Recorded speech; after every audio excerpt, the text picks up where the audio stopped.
The modern flushing toilet is a device that's easy to take for granted, but if you consider the alternatives, you'd probably be glad of its existence, perhaps to the point where, as a general rule of thumb, any country without flushing toilets as standard is on your no-travel list. That might not necessarily mean you're a spoiled, privileged posho. Even a rugged survivalist who's defaced nature's splendour countless times might come to the conclusion that a place where flushing toilets are not widely available probably has a wider array of problems you may not wish to immerse yourself in. But until the mid-19th century, when they first became popular, everywhere in the world were places where flushing toilets were not widely available.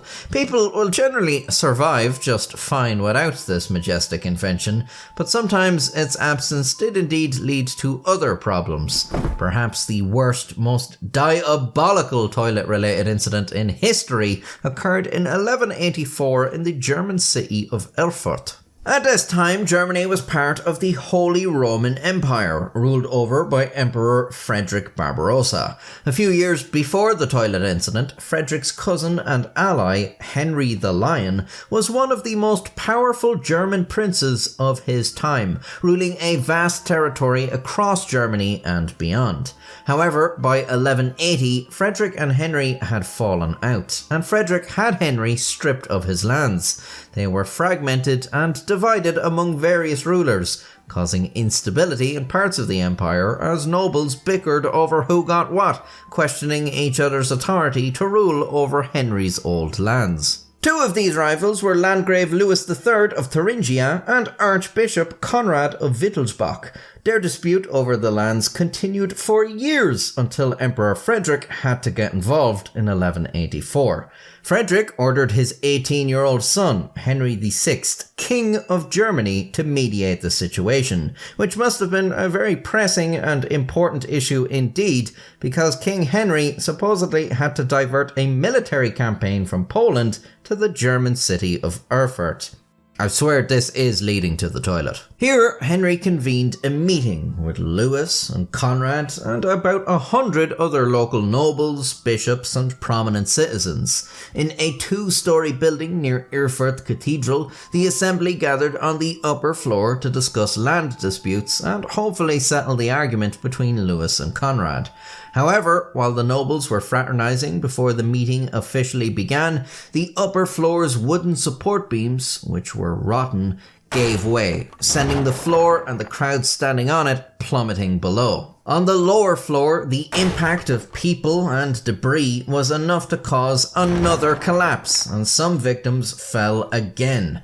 But if there were only 2 floors, where did they go after the second collapse? That would be the shit cellar. You see, this building featured the advanced medieval waste management system that is the pit latrine, also known as the shit in the hole.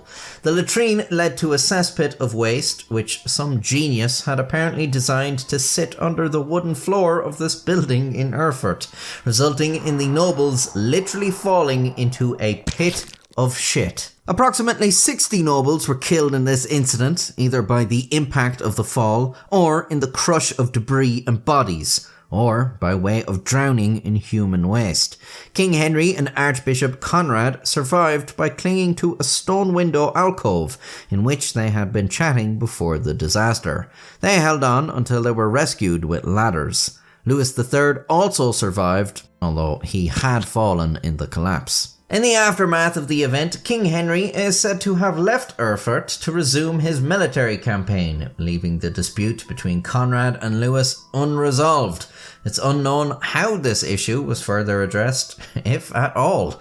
In fact, the impact of this event is not very well documented, although we can only assume with the recovery of bodies submerged in the cesspit, the death of so many nobles and the necessary passing on of their estates, that the aftermath of the Erfurt latrine disaster was an incredibly messy one, both literally and metaphorically. What's the lesson here? Well, there isn't one, really. Don't dig a pit for a toilet, put a wooden floor above it and hold a massive party on it, I guess. But you probably weren't ever going to do that anyway. And if you liked this video, I've made many more, which you can watch. You have my permission. And you can subscribe to see more in the future and join the channel membership to support me monetarily. Until next time, stay safe. That might not necessarily mean you're a spoiled, privileged posho, even a rogue.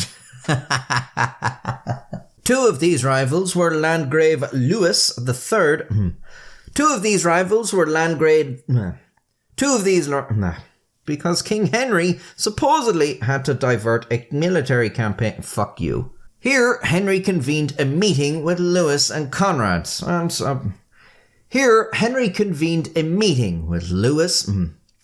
Don't dig a pit for a toilet, put a wooden floor above it, and hold a massive party on it, I guess. But you probably weren't ever going to do that anyway.